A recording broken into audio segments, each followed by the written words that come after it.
Hey guys, welcome to another episode of Pokem Productions, and today is the last installment of my Spider-Man Trilogy review. Today, I'm going to be reviewing Spider-Man 3.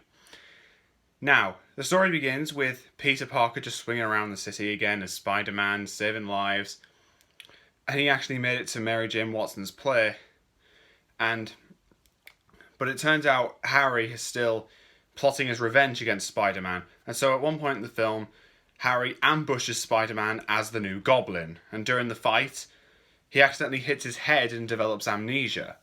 So he can't remember most of what happened.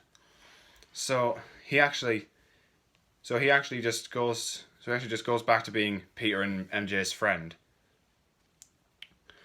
But then there was that time when Sandman, Flint Marko, caused a crane to malfunction and Spider-Man saved Gwen Stacy. And once Gwen gave him the key to the city, Spider-Man actually kissed Gwen, much to the dismay of MJ. Because, of course, by this point, Peter and MJ were in fact dating. Flint Marko, by the way, is an escaped convict who wanted to save his daughter's life by stealing all the money he needed. And it was during a recent hide from the police that he actually fell into some sort of demolecularizer, and the sand particles fused with his DNA, turning him into the Sandman. And then, but during one of Peter and MJ's dates, a little black ink thing called a symbiote from the planet Clintar. I know a lot about Marvel. It clinged its way into Peter's motorbike, and it's been following Peter home. And once Peter dons this black suit, it makes him a lot more aggressive. And at one point, he actually learns that Sandman, Flint Marko, was the one who killed Uncle Ben, not Carradine from the first film. So Peter goes after Sandman in the black suit, and he thinks that Sandman is dead, but he isn't. And so, MJ, actually, at this point, MJ doesn't really feel that safe around Peter. She feels like that she's lonely and she doesn't spend enough time with her. So she actually goes to spend time with Harry Osborn, and it turns out they've both actually kissed again. So basically, they get back to so in a way they get back together. And while Peter is wearing the black suit, he ultimately uses it to lay the smack down on Harry after he finds out. And then at the bar where MJ works, he ends up in a fight with two barmen, and he accidentally actually hits Mary Jane, and he instantly regrets what he did, and so he actually discards the symbiote in a church, and it lands on rival journalist Eddie Brock, who essentially becomes Venom. And so, Sandman and Venom team up to destroy Spider-Man. And Spider-Man actually swoops back into action to save Mary Jane after they kidnap her. And after Harry found out that his father's death wasn't Spider-Man's fault, he jumps in to help Spider-Man. Spider-Man used a combination of sound waves and one of Harry's bombs to destroy Venom. But Brock was dependent on it, and so he actually was caught in the explosion along with it.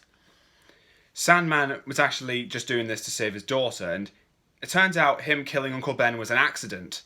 He just wanted the car, and he accidentally pulled the trigger on the gun, killing Ben. He didn't want to kill anybody.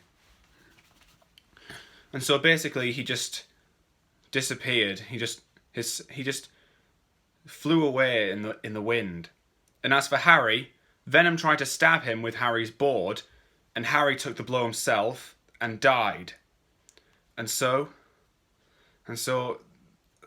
two more of Spidey's enemies have gone, and there was one last dance with MJ, and that concludes the entire trilogy. Now, the movie, I think out of all three Tobey Maguire Spider-Man movies, Spider-Man 3 was the most emotional. I feel like it's the most emotional because it shows Peter going through heartbreak after Mary Jane breaks up with him just when he's going to ask her to marry him. Yes, marry him. And it's even more heartbreaking when when his best friend Harry dies to save him from Venom. And yeah, that's why I think it's the most emotional out of the trilogy. And for all of you who are wondering if I cried at any point in the movie, I didn't. To be honest with you, I hardly ever cry when I watch movies. So anyway, I really enjoyed the film, and I know in my last series review where I did my worst to best Mario and Sonic games, I'm not going to do that sort of thing with this series review because I've only covered 3 movies, and so I'll just tell you what I think is my favourite Spider-Man movie out of all of them. And I think my favourite one would have to be Spider-Man 3. Mostly because it's the most emotional, and it sees a more darker version of Peter Parker because of the whole black suit thing. I just think it's a really good movie. In fact, on the back of the DVD I've got, turns out Jonathan Ross himself actually reviewed it. the Jonathan Ross from the Jonathan Ross Show. At least I think it's him. Anyways, if you're a fan of Spider-Man, I really recommend you watch Spider-Man 3. I know many people consider it a disappointment, but my opinions differ. Anyway, I just hope if anybody out there gets to watch the movie, I guarantee you will enjoy it.